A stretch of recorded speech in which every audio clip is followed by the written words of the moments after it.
All right, before we get started, I'll just make a few housekeeping announcements. The restrooms, ladies, is out here just to the right. You exit out through the corner there, and it's on the left-hand side. And the gentleman's restroom is down at the end of the hallway down here. Both the exits are next to the restrooms in case of emergency. For those folks on the WebEx, we'll queue you for, make sure we check in and see if you have any comments or questions. And then for now, I'll just run down the roll list for those of you online. I've got CF. Can you state your full name? Jadfine. Chris Beasy. Yes, right here. Okay. Dean Pratt from our North Coast office.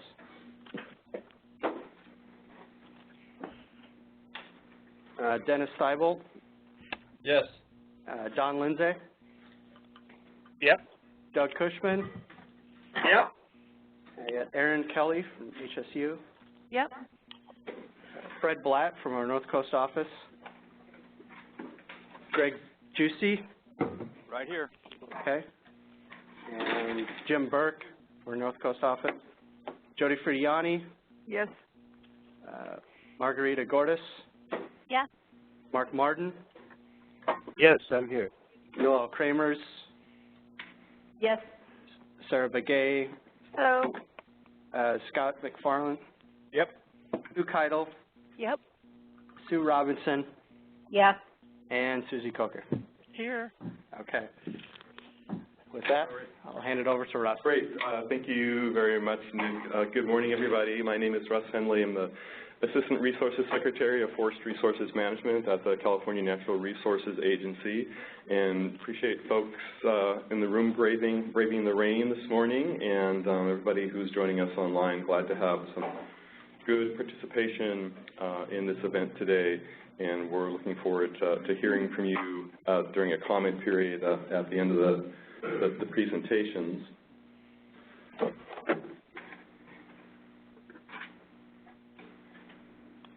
So, Nick, what do I need you to get the slides to advance the arrows so you can respond? Okay, thank you. So just in terms of introductions, then I've introduced myself, and we'll introduce a few other people later as we do some further presentations here in the room. And the first part of the meeting, I will provide an overview of the AB 1492 program. Then we'll get some brief comments from each of the departments and boards that are participating in the AB 1492 program in its implementation and development. Then one of the key focuses of today, of course, is that we're very interested in your comments on the 3 working group charters that we put up for public review. And we'll have some copies here of those charters and a few other things soon. I apologize, I left them in the office when I came over this morning, but those should be arriving here soon. Hopefully a lot of you have already had a chance to look at those since they have been out for a couple weeks now and available to everybody. And then we'll open things up for questions and comments. More intended to be a comment session than a question session per se, but I think we have a modest number of people participating, and I think we'll be able to handle a little bit of back and forth discussion, probably not in great detail or length though. And then we'll wrap things up. So I see that the handouts have arrived, and I'm going to grab a little bit and then maybe Becky to just hands up on the table. Folks can come up and grab them.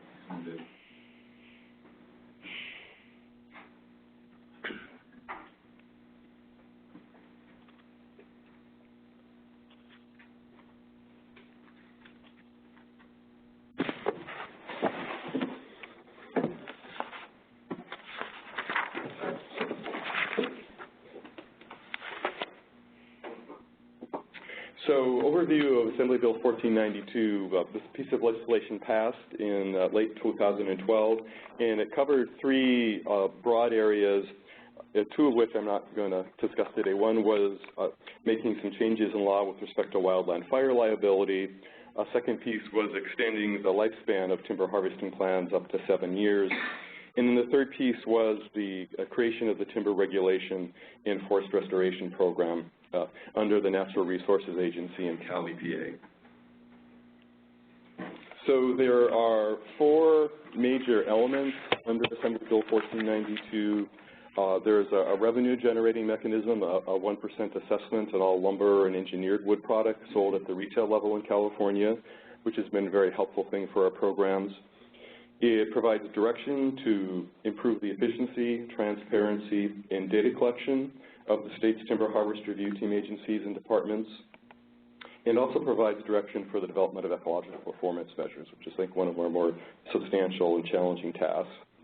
It authorizes a forest restoration program, and it provides us with some requirements for periodic reporting to the legislature.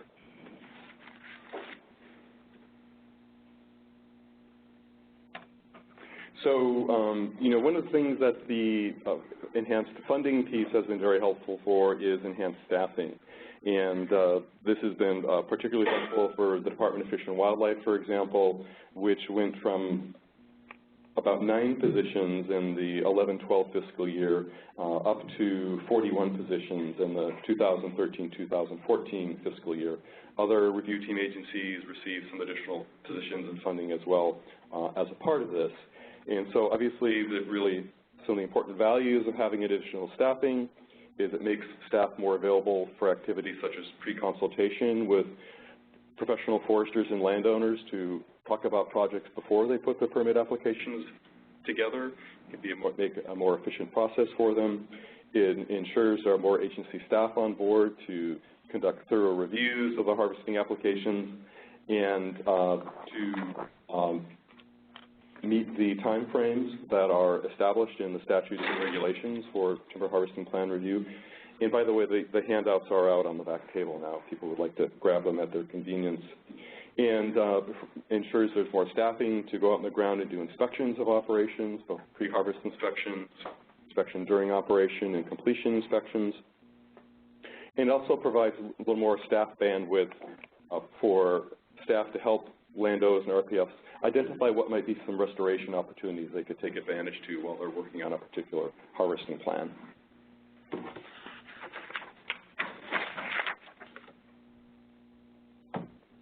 So one of the critical pieces of 1492 is what I call the accountability piece, and I've developed this accountability triangle to try to illustrate that.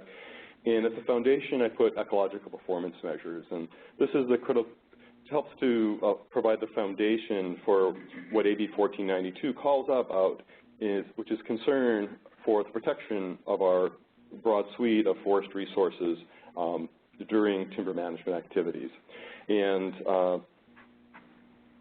we recognize that ecological performance measures, in order to be successful, are going to have both a strong scientific basis and a strong social basis. They are in sort a judgment value inherent in that.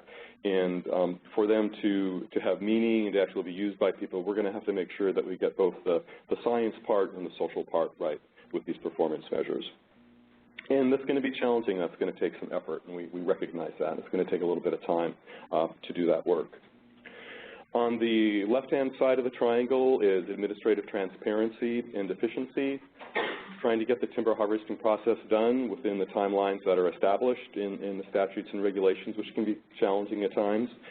Trying to make sure the process is transparent, so concerned members of the public, for example, can easily track permits, harvesting plans that are under review, understand what's in those plans, have the ability to comment on those plans at the various points that are available during the review process. Some of these pieces were worked on with the so-called Reading Pilot Project that a number of you may be familiar with, that started a little bit in advance of the establishment of the 1492 program, in which we're now basically melding into our work with the 1492 program implementation. And we've already been doing some work with stakeholders, for example, on some pieces of the THP process to make it more transparent and make it easier for them to participate. For example, in terms of some of the organization of some of the online documentation of the THP process, for the interior part of the state, in particular for facilitating stakeholder involvement in the second review team meetings for timber harvesting plans.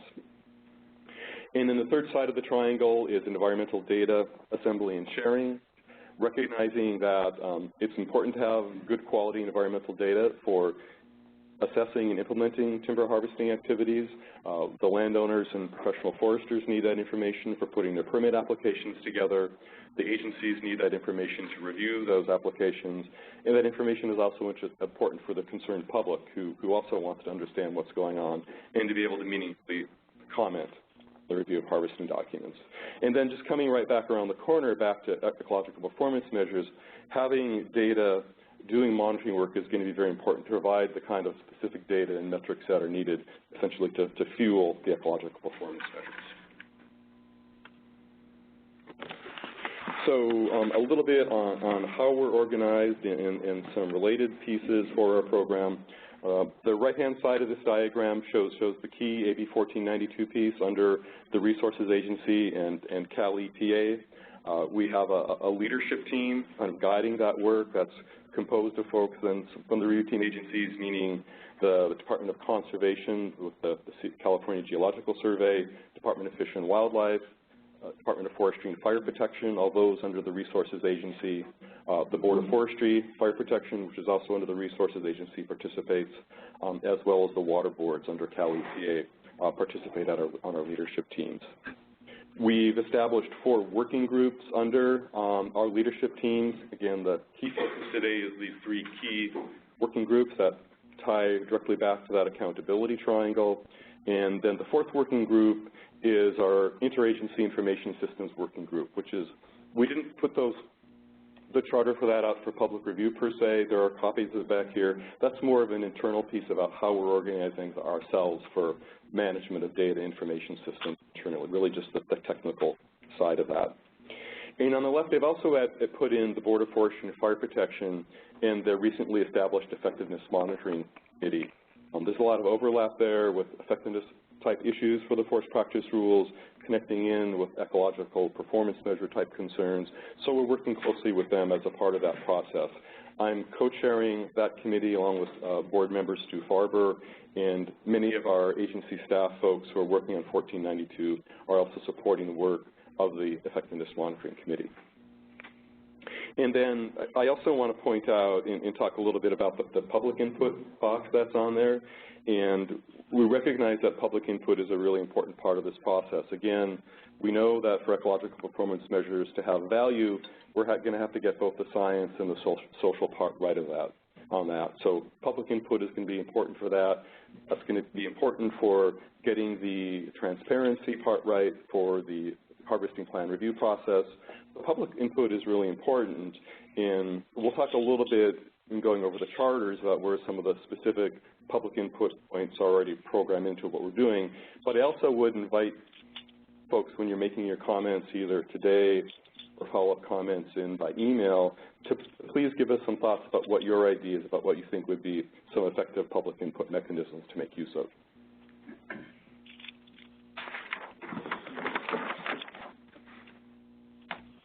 So then the last overview point I just want to talk about is the last piece of the 1492 program is its authorization of funding for a number of existing forest restoration programs. There are a number of programs specifically called out in there.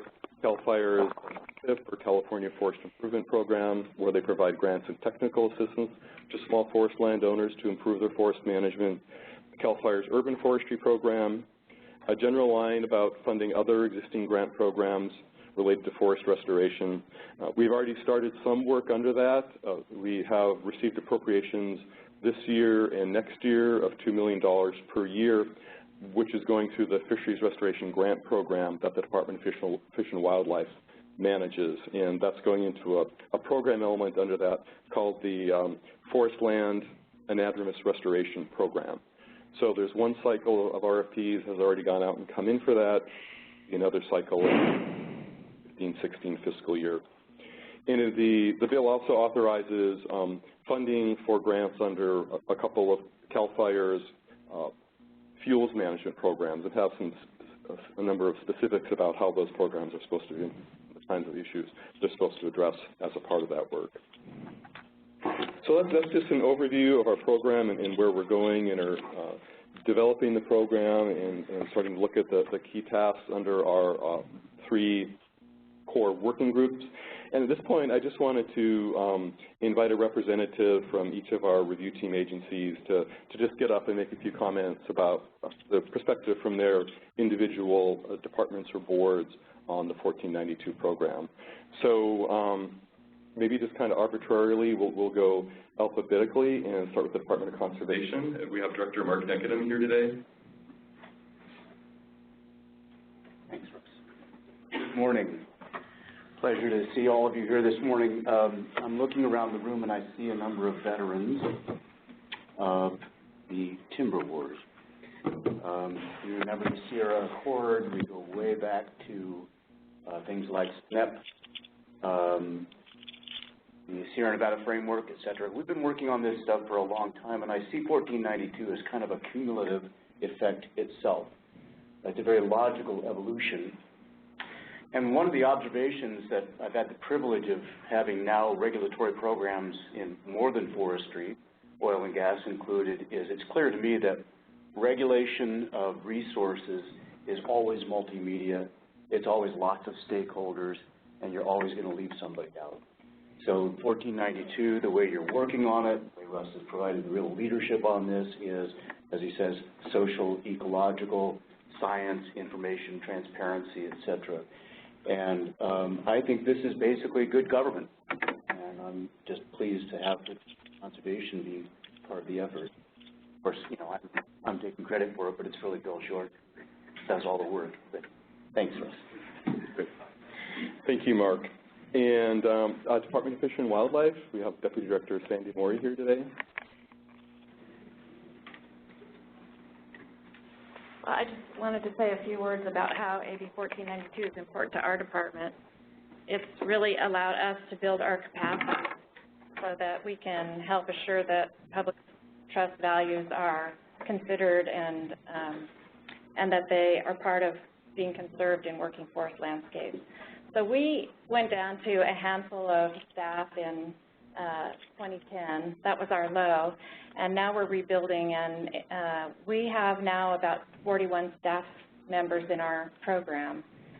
So we're much better able to fulfill our public trust responsibilities as the public trust agency for fish and wildlife. And we're able to participate as a review team member with CAL FIRE, and we're also able to more timely process visa consultations and 1,600 lake and streambed alteration agreements.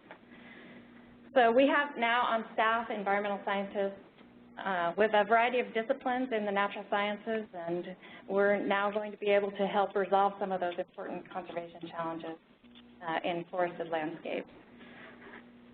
AB 1492 provides for the department and other agencies to work together with stakeholders to validate the effectiveness of the forest practice rules and through data and monitoring. And the department has long recognized the value of monitoring, so now we're building capacity to be able to address some of those things. It also strengthens our focus on accountability, as Russ mentioned, and especially ensuring that the timber harvest review process is efficient and transparent. That's very important to our department as well. And finally, it provides for the agencies working with stakeholders to establish ecological performance measures that will look at the effects of different forest management regimes and help us to adaptively manage the program over time. So the 3 working group charters, the proposed charters, address some of these really important aspects of AB 1492, and we're really looking forward to your comments and your ideas to help us make these as successful as possible. Thank you. Great, thank you, Sandra. Board of Forestry and Fire Protection, Executive Officer Y.G. Gentry.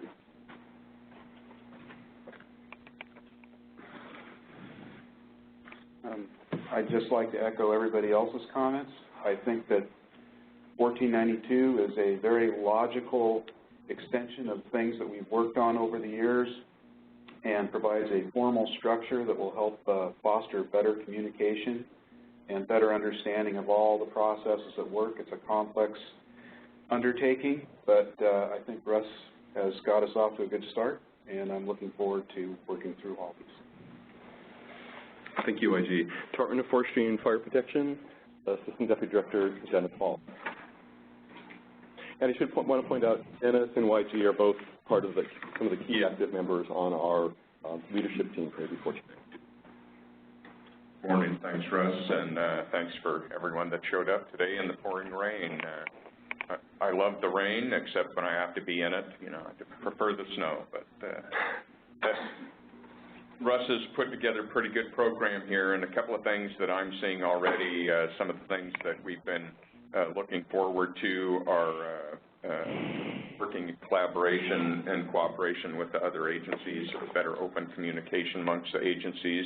I think that's working well now, and we're, like Russ says, we've got a leadership team. Leadership team seems to be communicating well and addressing issues as they up. So I see that as a way forward that this 1492 has helped us with.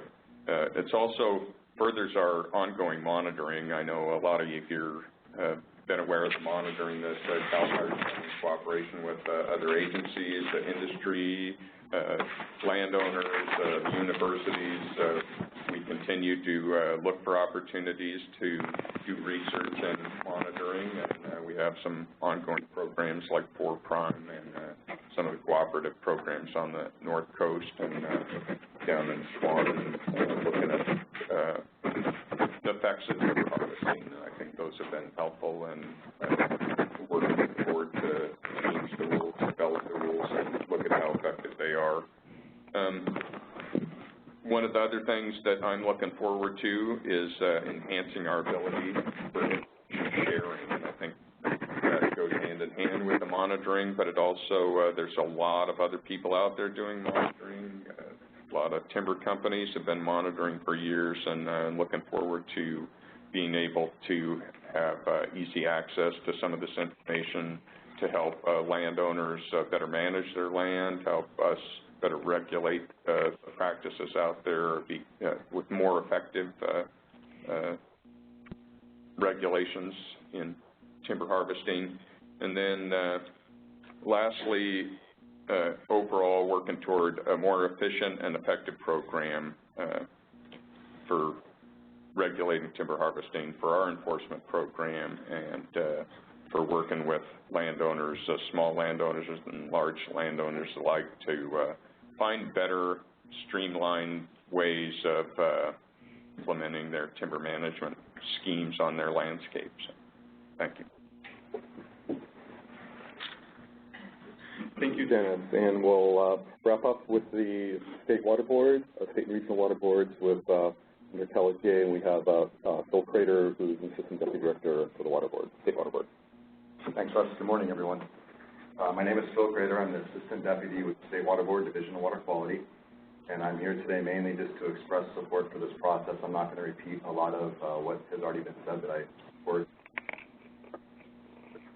I've been involved in this process for a long time now, and we're committed to through. We think that we're getting a lot of momentum, and that's evidenced by what we're hearing here today with this effort. In particular, I just want to express support for the notions of accountability and transparency. Those are very important, and our agency has a number of initiatives underway to enhance those. We're, as a permitting agency, responsible for getting people an answer quickly, and we're committed to doing that. And so I think this is a good opportunity to hear from you how we can do that better, and we really appreciate your input in this process. And I just also want to point out that we're very supportive of the effort to move away from just typical environmental outcomes or environmental outputs as a requirement. We're really looking forward to looking at outcomes as part of our requirements. And so I just wanted again to express support, and I also want to introduce a couple of our folks that are here today. We've got Paul Hand, if you could raise your hand. Paul is the program manager for the section that oversees this work, and Nick Coons is up here today helping run this. Nick's our staff lead for the project. And then we've also got our Region 5 be back here, Clint Snyder, up in our Reading office. So with that, I wish you all a happy holiday, and thanks for coming up. Great, thank you very much, Phil. So we'll now get brief overviews of each of the three major working groups. I think we'll start with administrative performance measures, Matthew Reichman, then we'll go to data monitoring with Nick, and then I'll wrap up with ecological performance measures.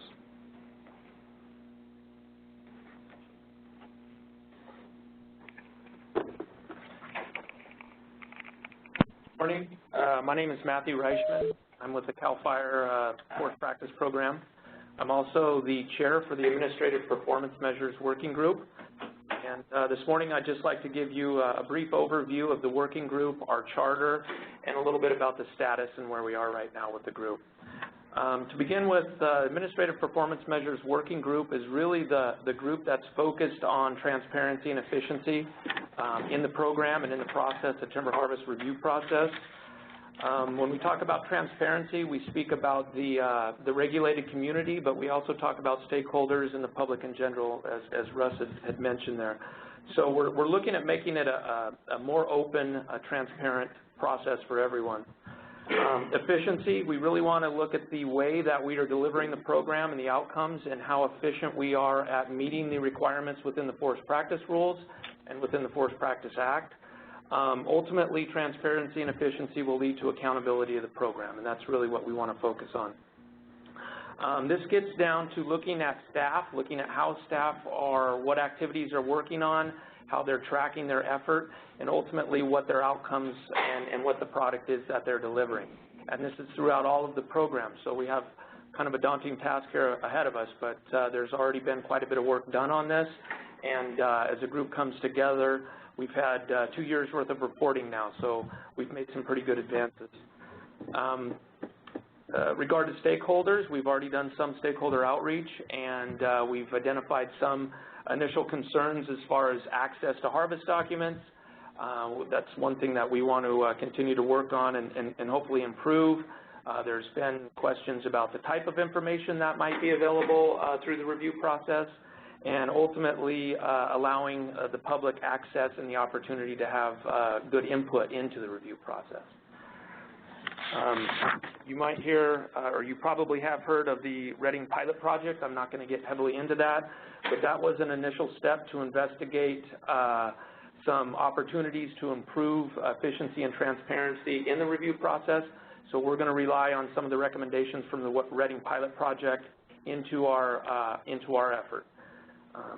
Reporting, AB 1492, the timber regulation and forest restoration under the Public Resources Code, 4629 is very specific as far as our reporting requirements. To ensure that we're meeting those objectives and the intent of that resource code, we're going to be looking at the reports we've done in the past and seeing if there might be opportunities to improve those. Within the work plan, there's essentially two primary duties. One is focused on the administrative performance and the program in general, and looking throughout the agencies and identifying those performance measures, things like the number of harvest plans that are being reviewed, the number of pre-harvest inspections being attended, and trying to nail down ways that we can collect that information, analyze that, and report it in an efficient, transparent fashion. The second duty is geared more towards the review and regulatory process.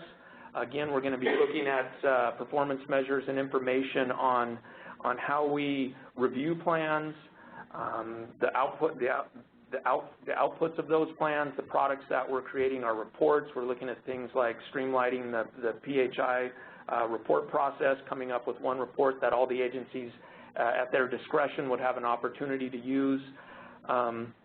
And all of those involve stakeholder involvement, public involvement.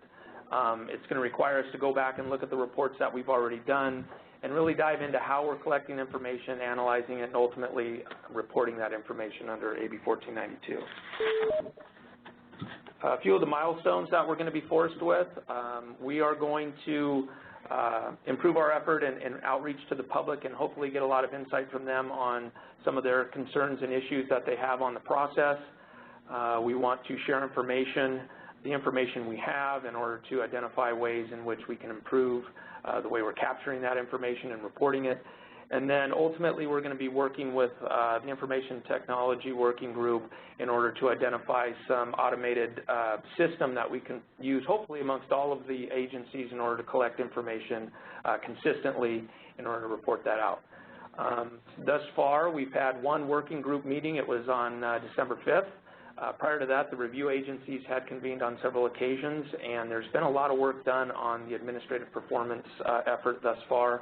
I feel like we have a lot of good information, and we have a pretty solid foundation to build from. So that is the end of my review of the program and the working group, and I'd be happy to answer any questions. Why don't we hold questions for the end? Yeah, that works. Thank you. Great. And so next, Coons from the State Water Board is going to talk about the data and monitoring working group.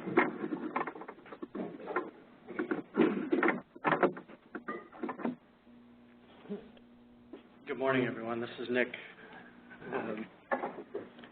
And so there's been quite a bit of effort over, I'd say, the last year or so to start to do internal housekeeping or culling of information about our existing systems. So I feel the Data and Monitoring Work Group has a pretty good footing. There's a lot of efforts that have gone on beyond just the review team agencies, but I'll focus on how the Data and Monitoring Work Group is set up. Our charge really is twofold: to work on environmental data assembly and sharing, and to support the ecological performance measures. Just a rationale for focusing on data is because the outputs of well-managed data can lead to better tool development, better monitoring and modeling. Well-managed data results in greater confidence in decision-making, enhanced performance management, and efficient scientific inquiry. The first task of the group, environmental data assembly and sharing, and you can look at these arrows, these 2 points between the arrows as sort of a starting point and where we want to eventually get to. So right now we have quite a bit of inventory work left to do to address data quality and any gaps. Key in the assembly and sharing is engaging stakeholders, and hopefully that leads to watershed and habitat restoration opportunities. And lastly, moving from provenance to data governance and stewardship. This is really working with our current system, protocols, business rules, if you will, and actually integrating that across all of the agencies. The second part, our second task, is to go over existing data to support ultimately the performance measures, and also work on data planning and further integration. And the third piece, the third task is really to work on data collection and data distribution processes, along with collaboration so that we can improve monitoring efficiency. And so we have two major milestones. Task 1A within the next 6 months, that's really the inventory work that needs to be done. And Task 1B is the looking at the planning watershed pilot project concepts in the next 24 months. So with that, wrap it up. Thanks, Nick. We'll just switch PowerPoints here, and I'll jump into ecological performance measures.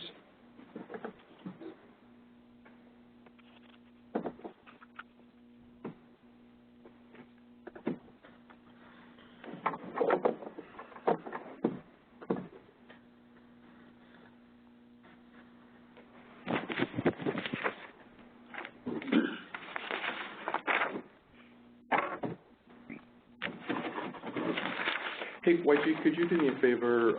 One of the handouts back there is that flow diagram for ecological performance measures. If you could pass that around the room, I'd appreciate it. Yeah.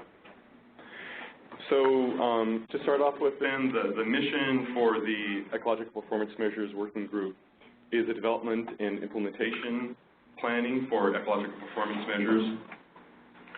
There's the direction in AB 1492 for ecological performance. It's clear that it's there, but there's not a lot of direction about what that means or what the expectations are. But it talks about the state's forest practice regulatory program needing to develop adequate performance measures to provide transparency for both the regulated community and other stakeholders. And it directs us in preparing our annual reports is that we shall include evaluating ecological performance as one of the elements in that. And so, and YG's handing this out now. The image is a little bit small on the slide here, but this is a piece that I've put together just to kind of conceptually illustrate some of the considerations in developing ecological performance measures. And it has with a dashed line around it, which I think is sort of in general the broad area of concern for AB 1492. There are some pieces outside that at a higher level. You look at the sectorial plans and assessments there, things like the FRAP assessment, State Wildlife Action Plan, State Water Plan, the Climate Adaptation Plan. And a couple things I want to mention about those is both, I guess, the general concept within this framework is the issue of connectivity and trying as much as possible to have connection between the information and assessment that occurs across these various levels and across these various programs. And I also want to call out the indicator approach that's being taken with the FRAP assessment, the forest and rangeland assessment that CAL FIRE is currently doing. And they're taking an indicator approach for this. And indicators are really a form of ecological performance measure. And looking across, you can see the State Wildlife Action Plan that the Department of Fish and Wildlife is currently working on for 2015 is taking an indicator approach. The State Water Plan that was recently updated by Department of Water Resources uses an indicator approach. Looking at a higher level, the California Biodiversity Council, which is a very broad organization of state, federal, local government, natural resources agency, is looking at developing some very broad statewide level indicators. So we're really interested in making sure as we do our work that we are trying to understand, participate in, and connect with those kinds of indicators as appropriate for our work. And we think that there's going to be a lot more value both to our work, there'll be more efficiency in our work, and our work will help to contribute more information to these other efforts if we do as much as we can to integrate this work, particularly looking at how pieces fit together across the multiple spatial scales, from coarser to finer-grained spatial scales. And so, dropping back down to looking at the bottom of this diagram, we have things like the review of individual timber harvesting plans on there, which is the core process that happens by the work of the review team agencies. You go up a level, you have the evaluating the effectiveness of the forest practice rules, which is a key piece that the board's effectiveness monitoring committee is working on. A little bit higher level, you start to get to a little bit more broad, a little bit more integrative pieces, which might include watershed assessments, which would include the Planning Watershed Pilot Project we're going to be doing for taking a careful look at cumulative effects on planning watershed level, seeing what we can learn about the watershed function, and identify what the best restoration opportunities are on those watersheds, particularly for anadromous salmonids. Obviously, this is a very conceptual piece, but it paints the fact that we are dealing with a fairly complex environment, and again, just to stress the importance of having the connectivity among these different levels. So going quickly through the duties, and I'll go through these fairly quickly. I don't have all the details listed in here since you do have the written documents. So the first duty is about stakeholder outreach and communication. To talk to stakeholders about what we're doing, get their input to help us guide our work. We're contracting for assistance with this work with the UC California Extension, Forestry Extension, and with the Center for Collaborative Policy at Sacramento State University. We're working to develop who we need to be outreaching to in terms of stakeholders. We've been doing some of that all the way along, but we want to try to enhance that as we go forward. And we'll be working with our contractors to figure out what the best way is to interact with our stakeholders and develop a stakeholder outreach. And again, we're interested in getting help from you and ideas from you about how you feel we can most effectively structure our stakeholder processes for this. We may not have all the answers or all the ideas, and we're looking forward to input on that today. So the second key responsibility of this group is to develop a brief background paper on approaches to effectiveness ecological performance measures. And so this is just intended to, it's not intended to provide any final answers or specific direction on where we're going, but it's just to provide some initial conceptual ideas and a starting point for discussion, maybe some ways of thinking, some vocabulary that we can all use together to start talking about what might be the best way to move forward in structuring and developing ecological performance measures. And this is something that really hasn't been done before at this kind of program level. You know, again, as I said before, I think it's going to be challenging. We certainly want to do the best job that we can with it. And so once we get that white paper out and have the stakeholders have a chance to look at it, then we'll have our initial scoping meeting for ecological performance measures. Following that scoping, we'll be working to develop an initial draft set of ecological performance measures. It's going to be important to identify what the specific questions or hypotheses are that we want these measures to answer, so that we make sure we're measuring the right things, tracking the right things. Again, we'll look for contracting for outside help as we need it. Emphasize working with our data and monitoring working group. We'll develop an initial draft of ecological performance measures. We'll have our next cycle of stakeholder outreach to get input on that draft. We'll go back and we'll work to develop a revised draft of ecological performance measures, and then have another round of stakeholder workshops to get input on that revised draft. And I do want to mention that these workshops are not going to be the only points of interaction with stakeholders. We certainly want to take advantage of opportunities to continue communications with stakeholders as to what we're doing between these sort of key workshops that we're having. And again, your thoughts on how we might structure that would be welcome.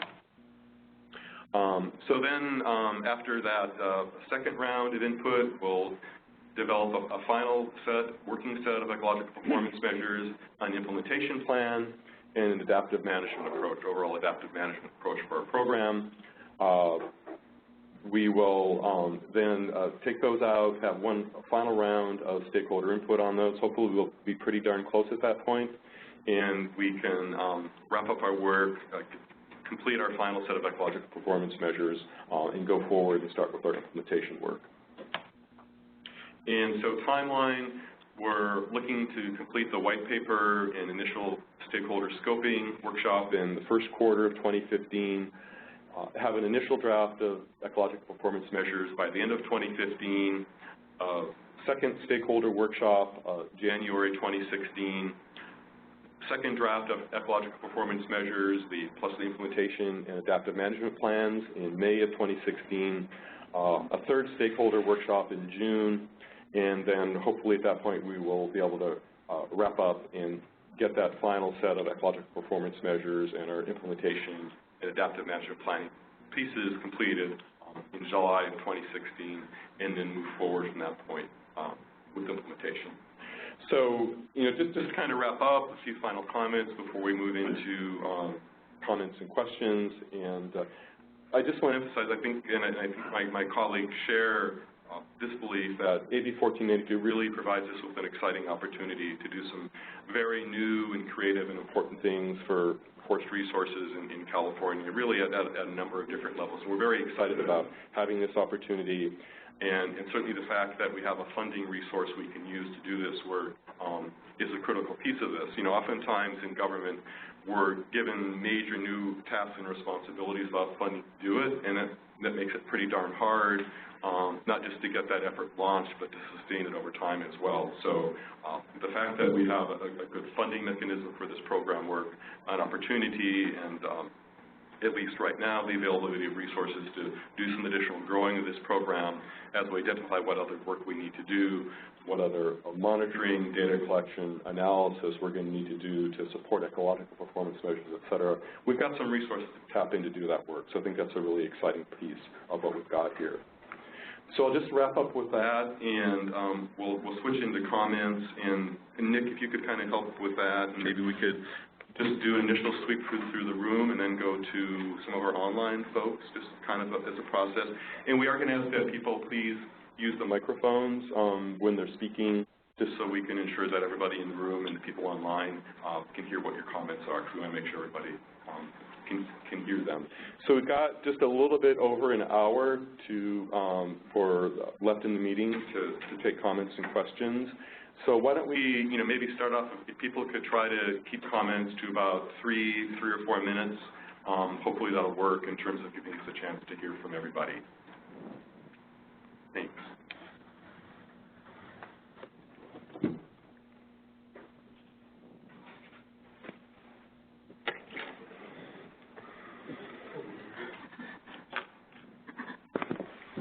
And if folks could, I wouldn't mind identifying themselves, that would be great. I will do that. Thank you.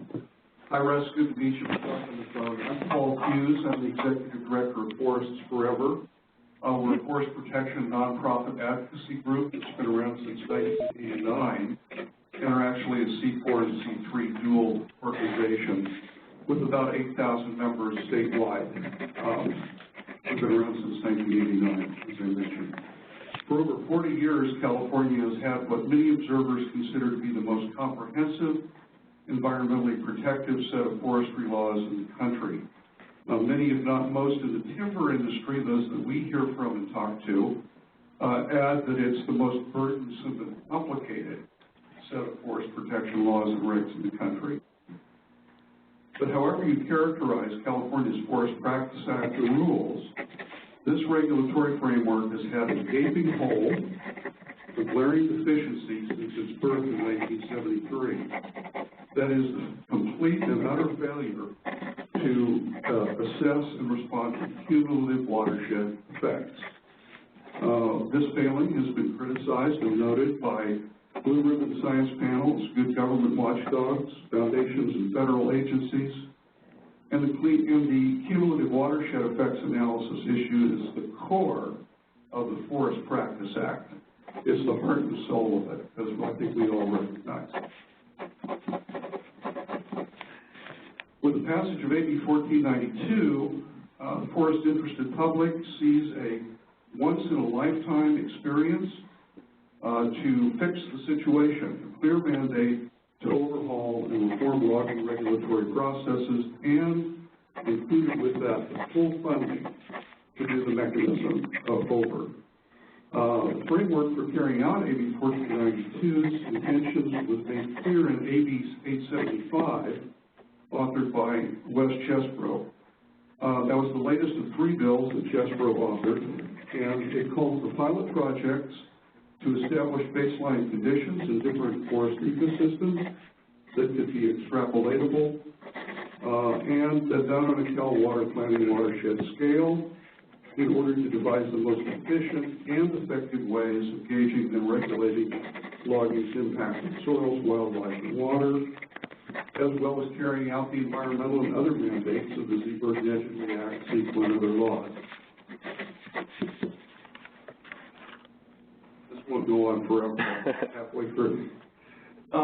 Enter the Effectiveness Monitoring Committee and the ensuing working groups, unfortunately made up largely of the usual cast of timber industry and agency players, virtually devoid of forest protection advocates, public trust academics, tribal representatives, and watershed restorationists.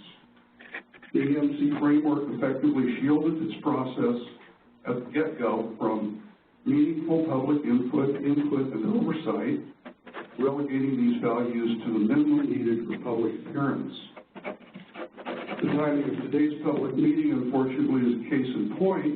It's reminiscent of the Dixon-era Friday night massacres, in which you schedule a public hearing on the Friday before the weekend before Christmas, almost as if to depress turnout. I'm going to get nice to them. But, 1492, the sad irony is that all permit fees that were imposed for the logging industry before, and they were very light fees, were pushed onto the public in the form of the lumber tax. So unfortunately, although the public is paying for the regulatory process, the public is effectively shut out of it. Now, I don't mean to suggest that the folks who are involved with this are villains who are plotting something desperately. I, too, am a veteran of the timber wars, which someone mentioned earlier. And the tone then was just downright nasty a lot of the time. It was very contentious to the point of being highly uncivil. And I'm refreshed to see that that tone's changed here. In fact, everybody is so nice, I'm kind of blown away. I almost wish there were a little more contention. If you were running a transit system, I'd say, wow, you've got the trains running on time. There's no question this baby is really cooking, but it was birthed with a flawed conception and should have included the public not as a sidebar bubble to the flow chart, but have the interested public, players that I've named, seated at table and involved in the entire process, including the management as well as the oversight. Much is at stake. California's drought is exacerbated by clear-cut logging, which dries out and warms up the environment, prevents snowfall from accumulating as normal. Global warming is exacerbated by exposed soils and clear-cutting, as well as the other effects of removing carbon-absorbing vegetation. Wildfires are made more frequent and severe, and the loss of biodiversity. For too many years, Californians have suffered with stream sedimentation, rising stream temperatures, and elevated wildfire intensity and severity. Don't get this right this time. We may never see another opportunity to have both a strong mandate for reform and a substantial funding source. This may be the last time any of us who care about fundamental forestry regulation reform will ever see to get it right. So in conclusion, what do we need to do now? Sunshine and participation in decision-making is not just good manners. Experience has shown that if we aren't at the table, business as usual will take hold, and the concerned public and truly independent scientists should be involved. I don't want, once again, to cast aspersions of the motives of anyone in the room. I think, and I mean this in all earnestness, everybody here is no doubt highly motivated, fine individual, but let's face it, we're in a system where if the public is not serving its watchdog role, the process will be taken over and captured by financially self-interested parties. That's the structure we see today. We need at least 2, ideally 3, foundational pilot projects tasked with first establishing baseline conditions and focusing on modifying the current regulatory program. Budget change proposals to accomplish this ASAP so that teams are formed and watersheds selected in 2015 so that the findings can be made public in 2017. And information organized at a planning watershed scale so that actions to reform cumulative effects evaluation and response can take place, and in which restoration and recovery shall be integrated into the forest practice process itself. This has to happen now, before the horse has left the barn. Look at the charts on the wall, really is moving fast out the door. And if we don't catch it and fix this, unfortunately it should have been birthed properly at the beginning, we're going to be back to the same inadequate and costly status quo. Thanks. Thank you. Excuse me, this is online. We're going to take another comment or two in the room, and then we'll go to the folks who are with us remotely. Yeah, I'm sorry, this is privileged. There's a microphone near somebody writing that's making it very difficult to hear the speaker. Thank you. Thank you. Thank you all. Thank you.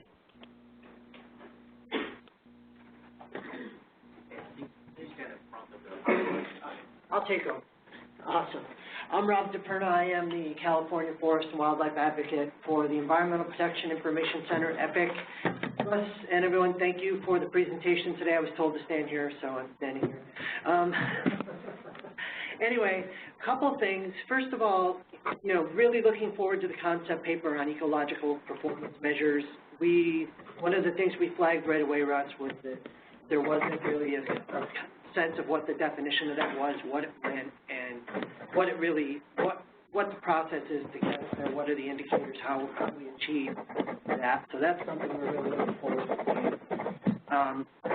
You know, also looking forward to a more transparent process with some of these committees, especially, you know, all the working groups and committees. It would be really great if all the meetings were publicly noticed, if they were out on the website, if it was open, available for everybody who wanted to attend via publicly or at a webinar, however that all works, just to alleviate as much as possible the sense that, you know, stakeholders are being excluded to the extent to which, you know, I realize that teams have work to do, but we're all very interested in the work that's being done in the process. So I think that would be something that would be very helpful for you all to consider. The other thing to consider is, you know, we have concerns about the compositions of the committees. It seems like, you know, I like to use the definition of insanity, which is doing the same things over and over again. Excuse me. We would like to hear what this person is having to say, and somebody needs to mute their phone, please. Oh, that's my bad. Sorry. Where was I? I forgot. It could be somebody online, or it could be somebody in the room. There's a lot of noise, scratching and papers. Yeah. Hey, y'all, this is Rob. I've got it. Hold on. If we mute the phone, can we still hear us? No. Anyway, I don't want to take over the meeting. The technology thing is be that as it may. I think it was me writing.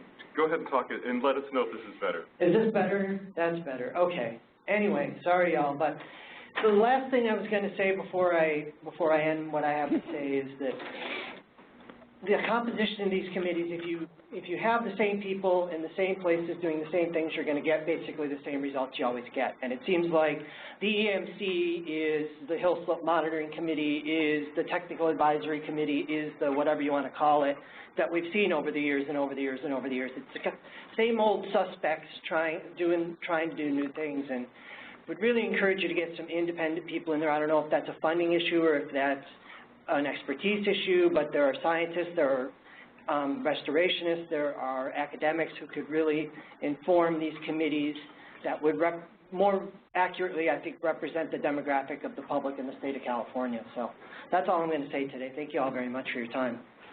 Do you want to, why don't we take one more in the room and then go to the vote?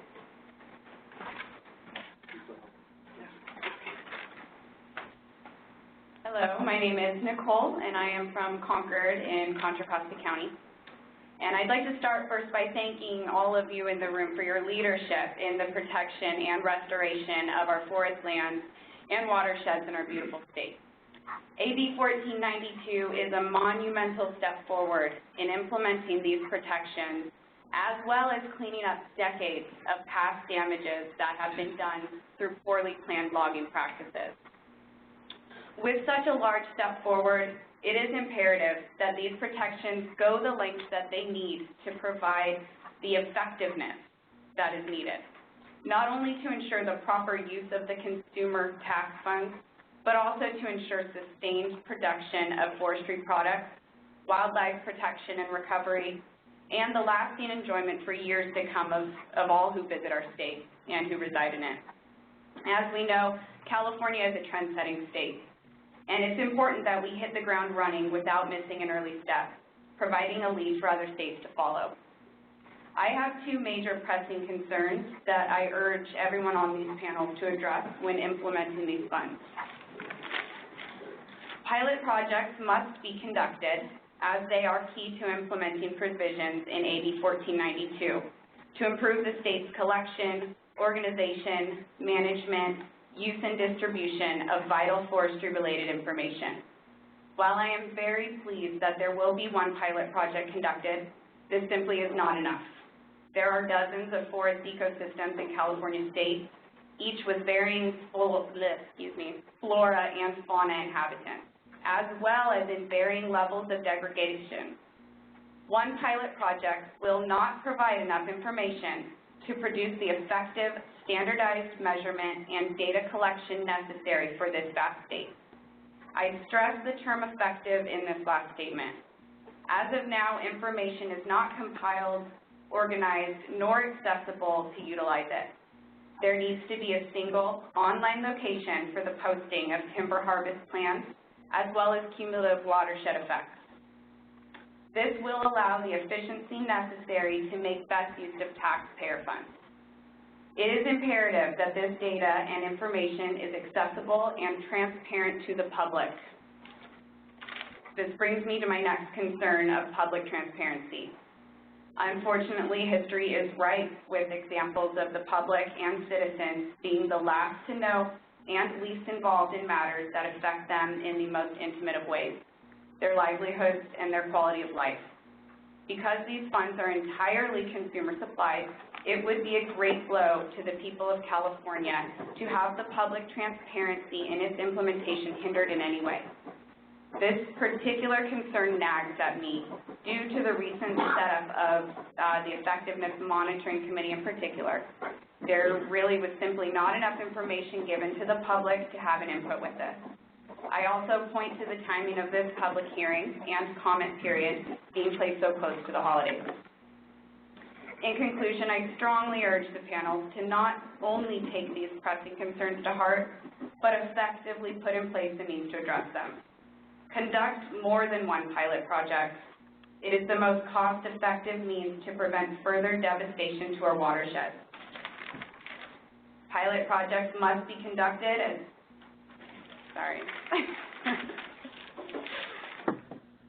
cleanup and restoration is of course important, but it will be ongoing and costly if current devastating logging practices are not effectively measured. Let's not attempt to put a Band-Aid on a mortal wound here. Keep the process transparent and the public involved. We are the stewards of this beautiful state we inhabit. Allow us to take on that role. And let's take full advantage of this opportunity to set up the reforms that will be lasting, that will set the proper and meaningful example for other states to follow, and most importantly, that will allow our forest lands to thrive for all living beings to enjoy for generations to come. Thank you.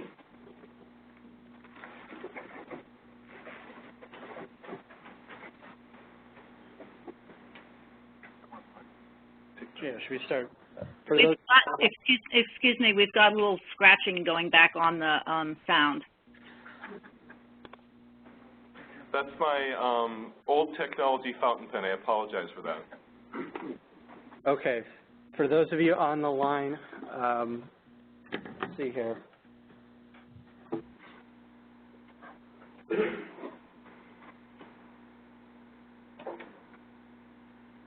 I don't see any texts that were sent questions, so I'll open it up to any comments from those of you online. This is Noelle Kramers with California Farm Bureau. Yes. And I first wanted to take the opportunity to thank you for having this meeting. I really appreciate opening it up to stakeholders and the public to provide input early in the process. And but I wanted to provide feedback from what I've heard from my members on how this is working initially. With all the new staff, the desire was that we would see increases in efficiency and a more smoothly running process. And unfortunately, that has not been the process to date. My members are telling me that it's taking longer to get THPs approved, and so I really hope that as we move forward that can be improved. I also really appreciate the discussion about transparency, because I think we need to make sure that we fully understand and everyone understands why decisions are being made and how they're being made. So thank you, and I look forward to continuing to work on this process. Thank you.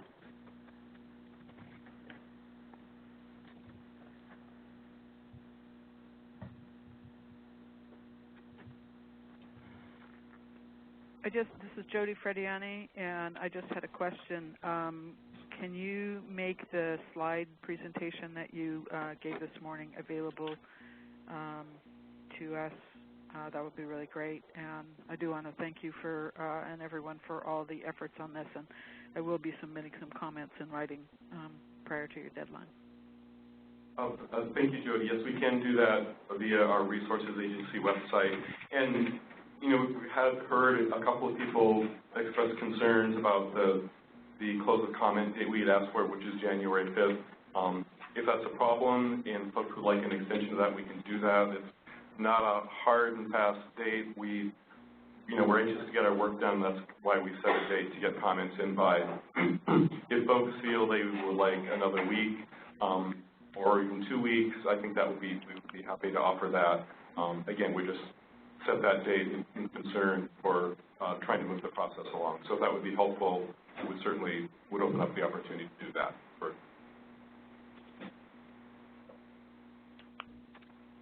This is Susan Robinson from Ebbets Pass Forest Watch. Are you ready for another comment, Russ? Sure, go ahead. Thank you for the opportunity today to comment. This is important work. It could be transformational. And in light of climate change in the Sierra and the rest of the state, and we're seeing the effects of that all the time, this is even more important work because time is running out on making some substantial changes that will allow us to have healthy, resilient forests that protect all the public trust resources that other people were mentioned. So I think that during this process, as others have said, some of the same people and agencies that have been involved for a lot of years doing things somewhat the same way are involved. However, the external environment has changed. Things have really dramatically changed. So I would challenge everyone involved to watch some of the old paradigms and some of the old patterns of thinking and think about if we don't act prudently and effectively soon, you know, we're going to lose and not be able to recover a huge amount of resources, damage, protection that we need to do now. It's just really critical that things progress in a positive way, and it could be an example for others in other states. So I look forward to adding some other comments before the deadline, Russ, and thank you for the opportunity to comment. I did have one other thought to put on the table. Ebbets Pass Forest Watch has been involved recently with a large number, or quite a few THPs, where there are adjacent homeowners involved and trying to be involved in the process, I should say, instead of involved in the process. Through their eyes, I've seen how frustrating it is for them to understand what is immediately going to affect them. So perhaps at some point there would be an opportunity to have some conversations with those individuals, and there'd be a way of getting you information on those who have commented and been able to navigate the process somewhat, and those who were so frustrated that even though their properties are going to be directly affected, they were unable to deal with it. But thank you for the opportunity today, and I thought it was a good meeting. Thank you. Thank you. Hello. Hello. Yes. This is Mark Martin from Forests Forever. Okay. And I just want to reiterate what Paul already said and just kind of re-emphasize the reason that Forests Forever and other people want these pilot projects is because the metrics from one watershed to another can be completely different. And it's great to do one pilot project, and you'll work out a lot of kinks that way, but these pilot projects take considerable time, and if you only do one, you're going to need to do more in other watersheds. So you might as well do as many simultaneously as possible. And that's that's really all I want to say right now. Thank you very much. Okay, thank you.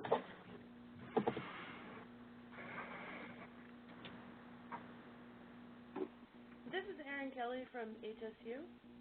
Hi, Erin. You're really faint. Can you speak up, please? Sorry, is that better? That's better. Yep. Hello? Yes. Okay, great. I just had a question, and I was wondering, maybe this is something for you guys to think about for the ecological performance measures background document, but I was wondering how the process works that public involvement gets into the ecological performance measures or other working groups, I guess I'm wondering for the public in general, but also for groups like small landowners, tribal landowners, and others, how they get their concerns kind of incorporated into those working groups. And I don't need you to answer it now, but it's something to think about and maybe address in that background paper. Thanks, Erin, for that. And again, the comment period here is a great opportunity for folks of those sorts, tribal folks, small forest landowners, non-government organizations, et cetera, to let us know what their thoughts are about how we might most effectively open up the process for the participation. We don't want to pretend that, we know all the best answers, so that we really look forward to some input on that. Great.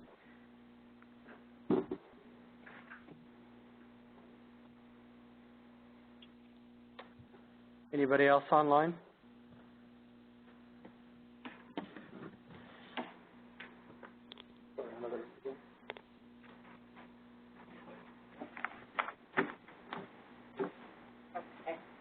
My name is Stephanie Darling. I'm from San Francisco.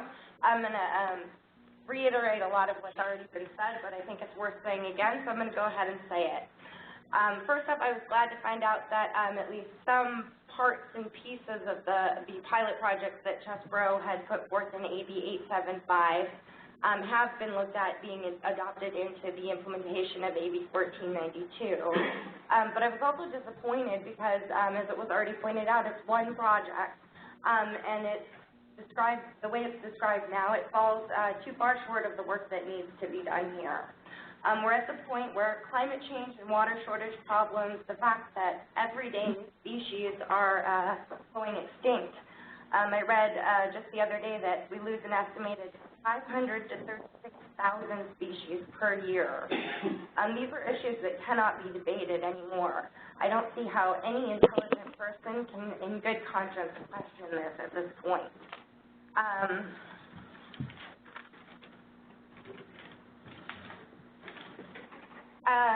And I think that these issues are all also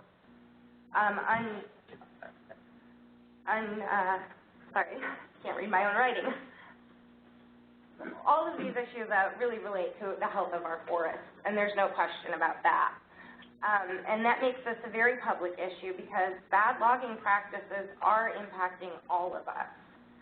Because this is a public issue, each step of the implementation of AB 1492 needs to include public meetings and hearings with adequate notice and availability for the public to be part of that. I think today, as it's been said already again, was an example that didn't work out very well.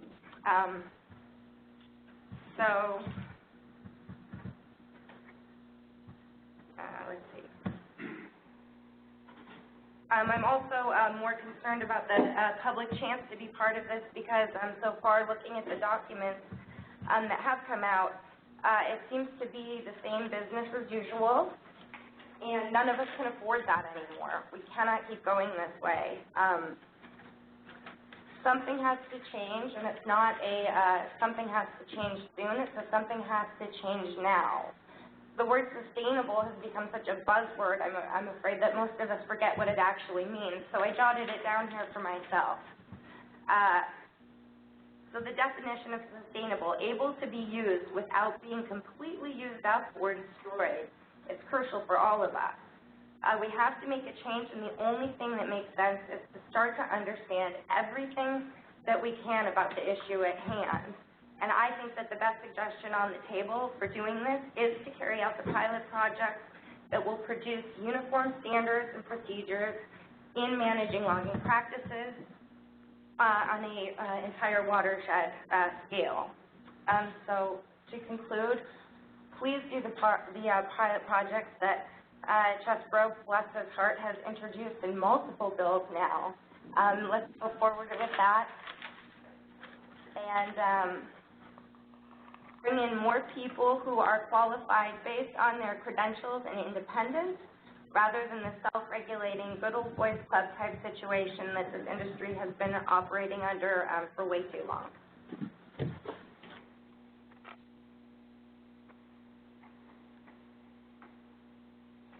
Ready, Richard? Thanks.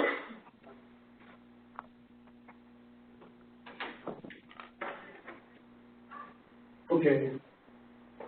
Next. I'm Richard Ganger, and I've been involved with these issues that AB 1492 been involved in for many decades. I always like to tell the story about Ross Johnson and Epic versus Johnson back in 1983 when he was asked, so in Sally Bell Grove, Epic versus Johnson, Treaty Council, Epic against GP and Cal Fire CDF. He was asked, Ross was asked, does he believe the CDF is required to consider cumulative impacts? And he said, no, they were. Could the speaker please get closer to the microphone? We can't hear. Yeah. I'm afraid that really, like the way Ross approached things. Is that better? The way Ross approached things is in a way that's sort of ingrained, is that there isn't adequate action taken to really address some of these serious issues, and that 1492 was put together to great benefit of the industry.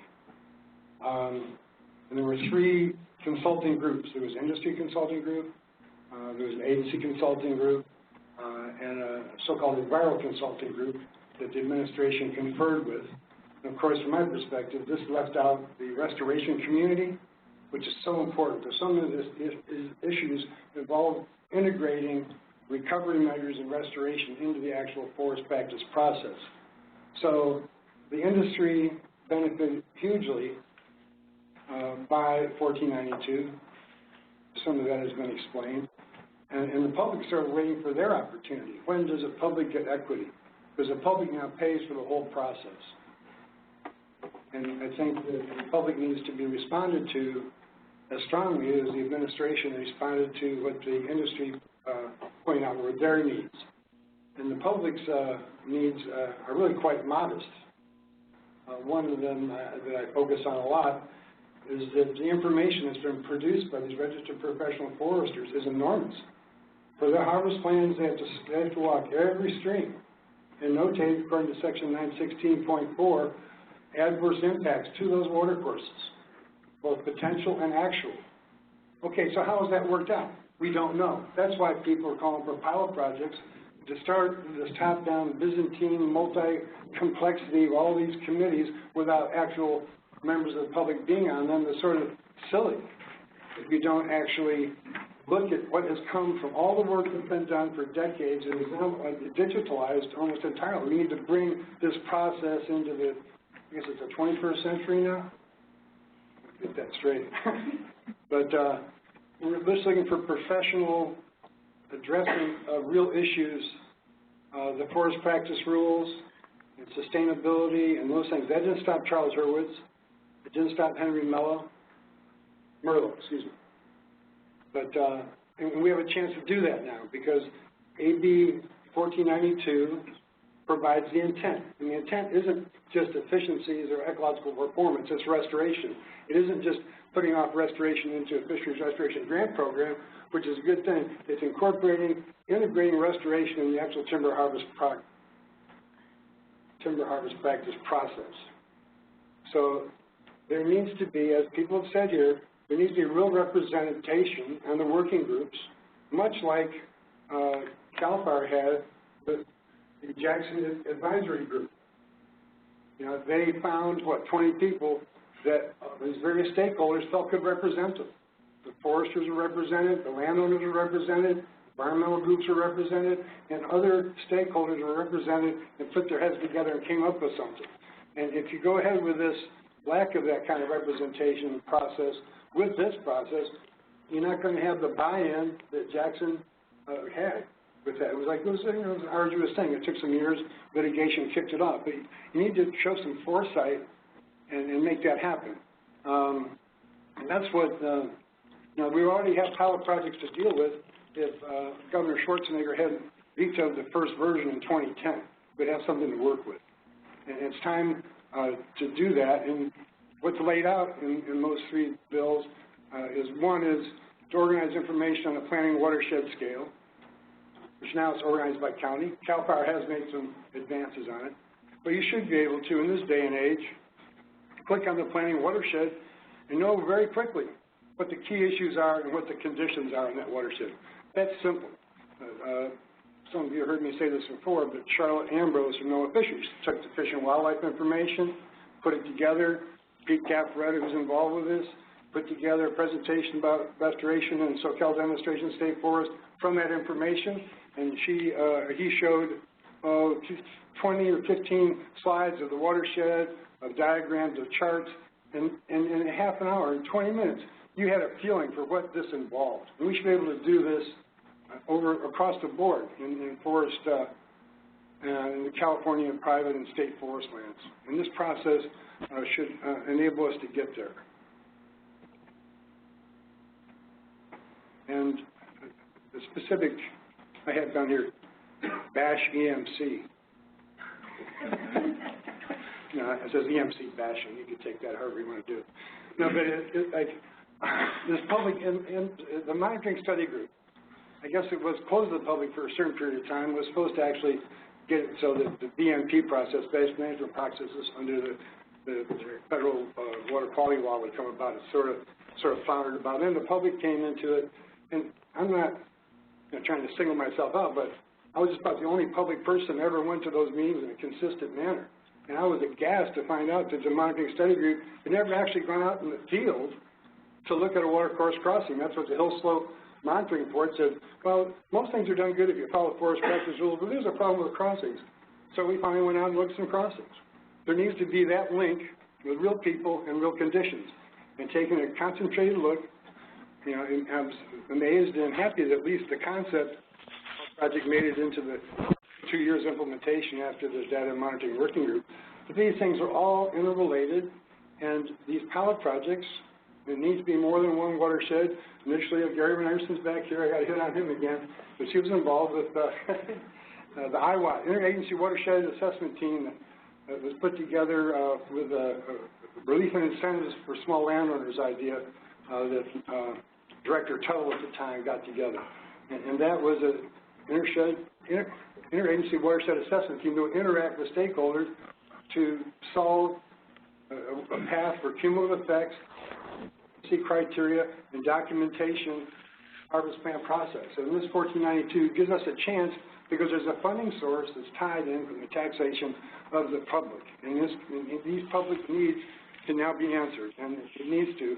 And tied in with us also, talked with Bill Condon and Fish and Wildlife, there's this process going on now about cumulative impacts, which is supposed to be the third leg of the stool. It was like a 15-year process for road rules, that was one leg, and about a 6-year process for riparian protections, that was another leg, and the third is supposed to be cumulative effects. Well, 1492, if you're talking about efficiencies and ecological performance, it needs to be, and the Fish and Wildlife letter talks about being melded into this process. And these pilot projects is a way to get down to what's there, what needs to be improved. The findings and recommendations in these pilot projects can point to what kind of a format that's basically needed. There's a Tower of Babel with the information that's being produced. Foresters don't use the same information to describe geologic details.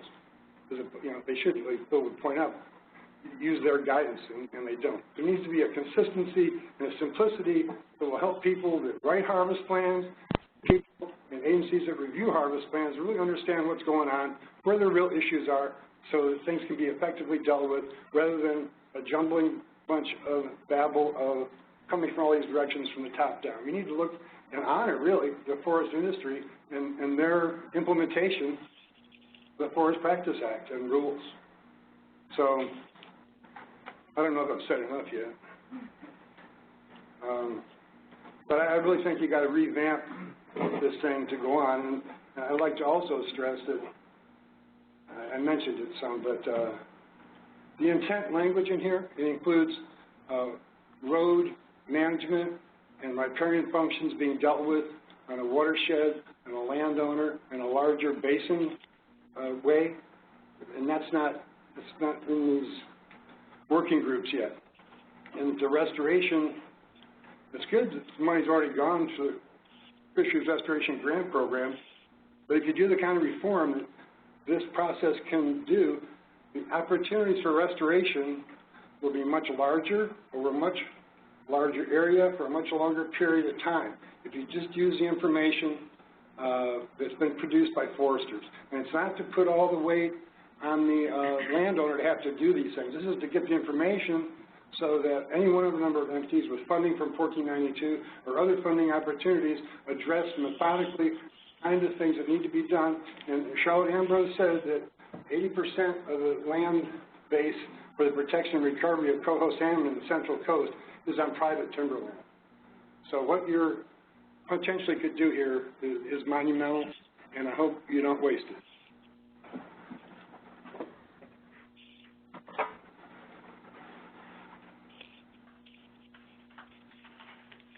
Folks on the line?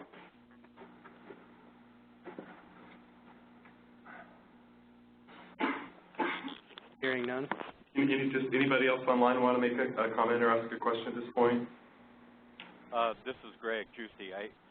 I'm always in awe of Richard's ability to recall years of history, but at the same time, I want to remind everybody that I think he brings forward a number of points that we need to consider, and I always appreciate Richard's input and his willingness to move things forward, and not in a Pollyanna way. I mean, he's very, very honest in what he shared with us.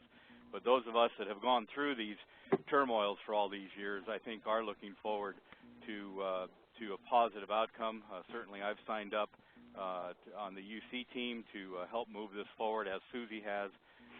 But at the same time, and I think everybody in the room is a realist as well. I mean, it's going to involve asking hard questions and getting honest answers. So, from my perspective, I appreciate what I've heard so far, and I thank everybody for speaking their mind.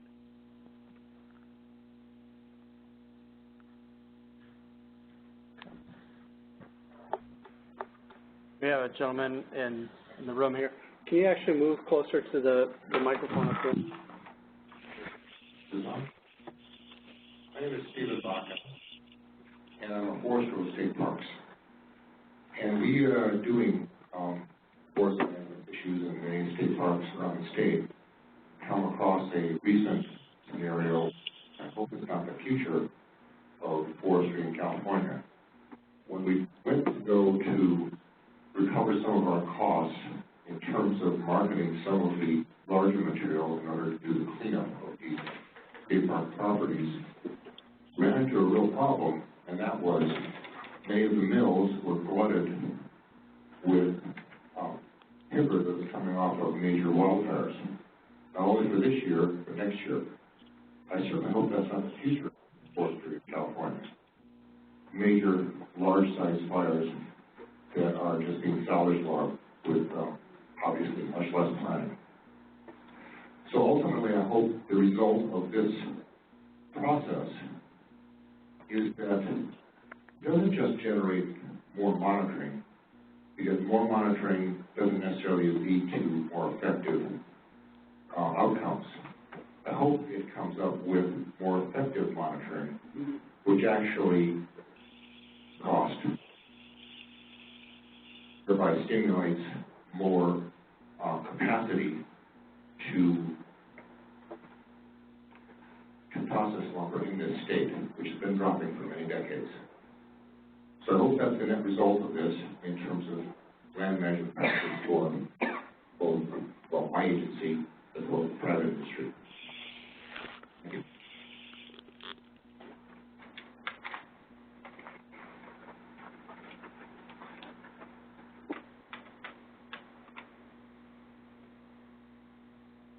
Else here in the room?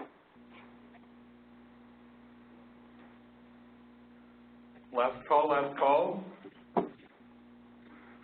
All right, well, thank you very much, everybody, for coming today, braving the weather, hanging out there online by computer and conference lines. Very much appreciate all your comments, and we'll be working to take them to heart and move forward in working on developing our final charters and moving our program forward in general. So thanks much again, everybody, and best wishes for the holiday season.